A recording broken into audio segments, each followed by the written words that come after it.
ইন্না আতয়না কাল কাউসার ফসল্লি লিরব্বিকা ওয়ানহার ইন্না শানিআকা হুয়াল আবতার।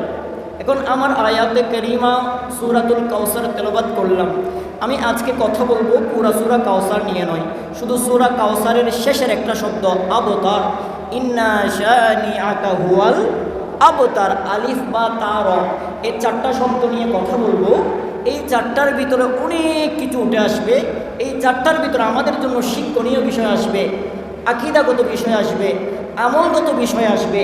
যে আবতার, আবতার বলা হয় তাকে যার কোনো ছেলে সন্তান নাই, যার কোনো ছেলে সন্তান নাই তাকে আবতার বলা হয়। আবার অনেক সময় দেখা যায় আমাদের সমাজে অনেক বছর হয়ে গেল, মা বাবা বুড়া হয়ে গেল, কোনো সন্তান নাই। আবার সন্তান হলেও কিছুদিন বাঁচার পরে 6 মাস 7 মাস 1 বছর 1.5 বছর বাঁচার পরে মরে যায়, এরকম আসানা নাই অনেকে। এখন সূরা কাউসারের মধ্যে আবতার শব্দটা কেন এসেছে? সূরা কাউসারের মধ্যে আবতার শব্দটা কেন আসলো? আমার প্রিয়রা মুসল্লিয়ানে কেরাম, আমার আল্লাহ রাব্বুল আলামিন কুরআনুল কারীমের শুরুর মধ্যে বলেন, সূরা কাউসারের আউয়ালের মধ্যে বলেন, ইন্না আ'তাইনাকাল কাউসার ইয়া রাসূলুল্লাহ ইয়া হাবিবাল্লাহ, আমি আল্লাহ আপনি নবীকে কাউসার দান করলাম। সুবহানাল্লাহ। কাউসার মানে অনেক কিছু। কাউসার মানে যেটা হাসরের মাঠে হাউজে কাউসারের পেয়ালা, তাফসীর কারকগণ বলে সেটা। আবার আরেকটা অর্থ করেন যে কাউসার মানে হলো আমার আল্লাহ আমার নবীকে দুনিয়ায় বলেন, দুনিয়ার উপরে বলেন, জমিনের নিচে বলেন, যত রকমের ভালো কল্যাণ আছে সমস্ত কল্যাণ আমার নবীর হাতে দান করেছেন। সুবহানাল্লাহ। এখন আমার আল্লাহ বলেন, ইন্না আ'তাইনাকাল কাউসার ইয়া রাসূলুল্লাহ ইয়া হাবিবাল্লাহ, আমি আল্লাহ আপনি নবীকে কাউসার দান করলাম। এখন কাউসার দান করলাম আমার নবীকে খুশি করার জন্য, আমার নবীকে সান্ত্বনা দেওয়ার জন্য, আমার নবীকে শান্ত করার জন্য আল্লাহ বলে কাউসার দান করলাম। এখন এই সূরা কেন নাজিল হলো? আমার আল্লাহ এই সূরা কেন বানাইলেন? আমার আল্লাহ এই সূরা কেন পাঠাইলেন? ও আমার উত্তর গুমদন্ডির বাবা, আমার মুসল্লি ভাইয়েরা, ও আমার মা বোনেরা, একটু মনের কানটা দিয়ে শুনেন। যখন সমাজে কারো সন্তান হয় না, কারো সন্তান হওয়ার পরে 6 মাস 7 মাস 1 বছর 1.5 বছর পর পর মরে যায়, ওই মানুষটাকে সমাজে ঘৃণা করে, হেয় প্রতিপন্ন করে, আবতার বলে, আকুরা বলা হয়। আমার নবীর সন্তানে পাকদের ভিতরে আমার নবীর 3 জন আওলাদ ছিল, আমার নবীর 3 জন শাহজাদা ছিল, আমার নবীর 3 জন সাহেবজাদা ছিল। একজনের নাম হলো আব্দুল্লাহ, যার উপাধি ছিল তৈয়ব তাহের। সুবহানাল্লাহ। যার উপাধি তৈয়ব তাহের। আমার নবীর সন্তান হযরতে আব্দুল্লাহ রাদিয়াল্লাহু তাআলা। দ্বিতীয় নম্বরের মধ্যে হযরতে ইব্রাহিম রাদিয়াল্লাহু তাআলা। তৃতীয় নম্বরের মধ্যে হযরতে কাসেম রাদিয়াল্লাহু তাআলা। আমার নবীর 3 জন শাহজাদা, আমার নবীর 3 জন সাহেবজাদা দুনিয়ার জমিনে আসার পরে কিছুদিনের মধ্যে হযরতে আব্দুল্লাহ দুনিয়ার জমিন থেকে ইন্তেকাল করেন, আমার আল্লাহ উঠিয়ে নিলেন। এরপরে দ্বিতীয় সন্তান হযরতে কাসেম যখন দুনিয়ার জমিনে আসলেন, কিছুদিন বেঁচে থাকার পরে আমার আল্লাহর মনসা, আমার নবীর শাহজাদা, উনাকেও আল্লাহ তুলে নিলেন। এবার তৃতীয় জন শাহজাদা হযরতে ইব্রাহিম রাদিয়াল্লাহু তাআলা আন, আমার নবীর সন্তান ইব্রাহিম দুনিয়ার জমিনে আসার পরে কিছুদিন পরে আমার আল্লাহ আমার নবীর একে একে 1 জন 2 জন 3 জন শাহজাদাকে দুনিয়ার জমিন থেকে তুলে আমার আল্লাহর কাছে নিয়ে যায়। সুবহানাল্লাহ। কয়জন বাবা? 3 জন। আমার নবীর শাহজাদা কয়জন? আমার নবীর ছেলে সাহেবজাদা 3 জন। 3 জনকেই কেমন আল্লাহর মনসা দেখেন, আল্লাহর লীলা। দুনিয়ার জমিনে দেন, কিছুদিন থাকার পরে আবার ইন্তেকাল করেন। এভাবে 1 জন 2 জন 3 জন ইন্তেকাল করলেন। আমার নবীর মন খারাপ হয়ে গেল, আমার নবীর অন্তরটা একটু পেরেশান। হায় হায়, আল্লাহর কি মনসা, একে একে 3টা শাহজাদা দুনিয়ার জমিন থেকে চলে গেল। এখন আমার নবী সকালবেলা বের হলেন মসজিদে নববীর দিকে নামাজ পড়ার জন্য। মসজিদে যাচ্ছেন, রাস্তার মধ্য দিয়ে যাচ্ছে, হাঁটি হাঁটি যাচ্ছে আমার নবী। কাফেরদের একজন সর্দার আস ইবনে ওয়াইল, তার নাম হলো আস ইবনে ওয়াইল।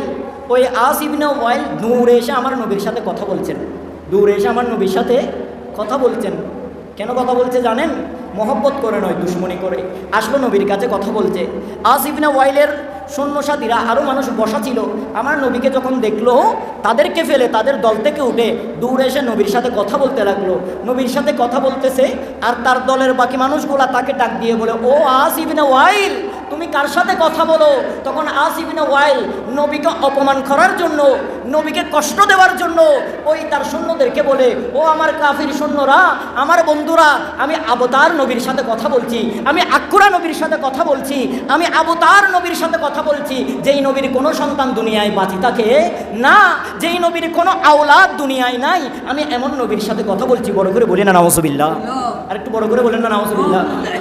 দেখেন, বলে যে আমি আমার ওই নবীল্লাহ হতা হই, জীবের কোনো সন্তান আওলাদ দুনিয়ার জমিনত নাই, নির্বংশ নবী, জীবের হতে নির্বংশ নবী।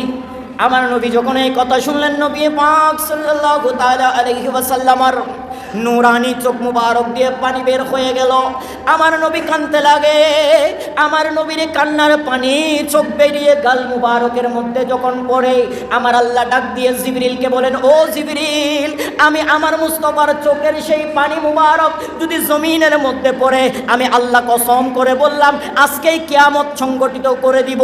তাড়াতাড়ি নবীর পানি যেন জমিনে না পড়ে, তুমি জিবরিল তাড়াতাড়ি চলে যাও এবং আমি আল্লাহর পক্ষ থেকে এই সূরা কাউসার, এই সূরা কাউসার তোহফা নিয়ে আমার নবীকে সান্ত্বনা দিয়ে বলে দাও যে আমার নবী নির্বংশ নবী নয়, আমার নবী অবতার নবী নয়, আমার নবীর বংশ কিয়ামত পর্যন্ত থাকবে।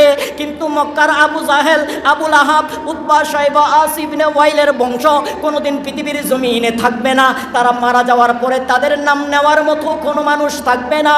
কিন্তু আমার মুস্তাফা দুনিয়ার জমিন থেকে যাওয়ার পরেও কিয়ামত পর্যন্ত আমার নবীকে দাঁড়িয়ে দাঁড়িয়ে সালাম দেওয়ার জন্য পৃথিবীর জমিনের মিম্বারগুলোতে আমি আল্লাহ আলেম পয়দা করে দিব, আমি আল্লাহ ওলি তৈরি করে দিব, আমি আল্লাহ হক্কানি রব্বানি পীর তৈরি করে দিব, যাদের সিলসিলা থাকবে আমার নবীর জিকির। সেই জন্য আমার আল্লাহ জিবরিল আমিনকে পাঠাইলেন। জিবরিল আমিন আসে, ইয়া রাসূলুল্লাহ, ইয়া হাবিবাল্লাহ, ওগো মুস্তাফা, আপনার চোখ মুবারকের পানি যদি জমিনে পড়ে, আল্লাহ তো আজকে কিয়ামত কায়েম করে দিবে। আমার আল্লাহ সূরা কাউসার দিয়ে দিলেন। ও জিবরিল পড়ো পড়ো। জিবরিল বলে, ইন্না আতাইনাকাল কাউসার, মুস্তাফা নিশ্চয় আমি আল্লাহ আপনাকে কাউসার দান করলাম। ফাসাল্লি লিরাব্বিকা ওয়ানহার, ইয়া রাসূলুল্লাহ, আপনাকে যে দান করলাম সেই খুশিতে আপনি নামাজ আদায় করুন, আপনার রবের জন্য কুরবানি আদায় করুন। লিরাব্বিকা ওয়ানহার, নহরের মধ্যে কুরবানি আদায় করুন। এরপরে আমার আল্লাহ বলে, ইন্না শানিআকা হুয়াল আবতার, ইয়া রাসূলুল্লাহ, আসিফ ইবনে ওয়াইল আপনাকে আবতার বলল, নির্বংশ বলল। আমি আল্লাহ জবাব দিলাম, আপনি নবী নির্বংশ নয়, আপনি নবী হলেন এমন একজন নবী যার আওলাদ কিয়ামত পর্যন্ত থাকবে। আজকে আছে না নাই বাবা? আমার নবীর তিনজন শাহজাদা দুনিয়ার জমিন থেকে বিদায় নেওয়ার পরেও আজকে নবীর নাম, নবীর নামে ইয়া নবী সালাম, নবীর নামে সালাতুন ইয়া রাসূলুল্লাহ, আসসালাতু ওয়াসসালামু আলাইকা সাইয়্যিদি ইয়া রাসূলুল্লাহ বলার জন্য আপনাদের ওয়াহেদ আলী পুকুরপাড় জামে মসজিদের মতো পৃথিবীর জমিনে যেই যেই জায়গার মধ্যে মসজিদ আছে, যত মিম্বর আছে, প্রতিটা মিম্বর থেকে আমার নবীর প্রশংসা করা হয় কি হয় না? হয়। এখন আমার নবী জিবরিলের দিকে মায়াবী সুরতে তাকায়। সূরা কাউসারের তাফসীরের মধ্যে লিখতে লাগেন যে আমার নবী যখন জিবরিলের দিকে তাকায়, জিবরিল বুঝতে পারে। জিবরিল বলে, ইয়া রাসূলুল্লাহ, আপনার তিনটা সন্তান, আপনি মনে মনে কষ্ট পেয়েছেন, একে একে তিনজন সন্তান দুনিয়ার জমিন থেকে পর্দা করেছে, কষ্ট পেয়েছেন। এখন আল্লাহর মনসা আপনার জানতে মন চায়। আমার আল্লাহ জিবরিলকে বলে, ও জিবরিল, একটু বলে দাও না সূরা কাউসারের তাফসীরের ভিতরে আমি আমার মুস্তাফার তিনটা সন্তানকে কেন দুনিয়ার জমিন থেকে তুলে নিলাম জানো? আমার আল্লাহ বলে, ও হাবিব, আমি নবী, আমি আল্লাহ আপনাকে বানানোর সময় বানাইলাম আউয়ালুল ওয়াক্ত, প্রথম ওয়াক্তের মধ্যে, আর পাঠাইলাম শেষ জামানার মধ্যে, আর বানানোর সময় বলেছিলাম নবী আপনার পরে আর কোনো নবী হবে না, আর কোনো নবী আসবে না। কিন্তু আমি আল্লাহ নবীদের একটা সিলসিলা দিয়েছিলাম। সিলসিলা মানে বাবা নিয়ম কানুন, একটা নিয়ম দিয়েছিলাম। সেটা কি? আদম আলাইহিস সালাম নবী, আদম আলাইহিস সালাম, ওনার ছেলে আদম আলাইহিস সালামের সন্তান হযরতে শীশ আলাইহিস সালাম, উনিও নবী। সুবহানাল্লাহ। মানে আদম নবীর ছেলে নবী। আমার আল্লাহ বলে, মুস্তাফা আপনার 3টা সন্তানকে আমি আল্লাহর কাছে তুলে নেওয়ার কারণ কি জানেন? আপনার 3টা সন্তানকে আমি আমার কাছে নিয়ে আসার মনসা হলো, আমি আল্লাহর সিলসিলা ছিল, নবীর সন্তান নবী হবে, নবীর সন্তান নবী হবে। যদি সন্তান না থাকে, হযরতে মুসা কলিমুল্লাহ, মুসা আলাইহিস সালাতু ওয়াস সালামের ভাই হযরতে হারুন আলাইহিস সালাম নবী হয়েছেন। যদি নবীর কোনো সন্তান না থাকে, নবীর ভাই কি হবে? নবী হবে, নবীর সন্তান নবী হবে।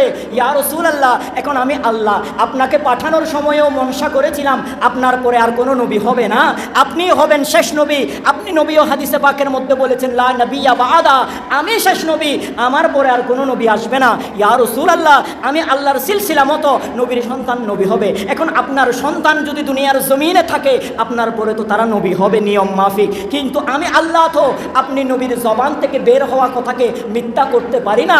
আপনি নবী বলেছেন, লা নবিয়্যা বা'দা, আপনার পরে কোনো নবী আসবে না। সেই জন্য আমি আল্লাহ আপনার 3টা সন্তানকে একে একে একে একে আমি আল্লাহর কাছে তুলে নিলাম, যাতে আপনার পরে আর কেউ নবী না হতে পারে। বলি না সুবহানাল্লাহ।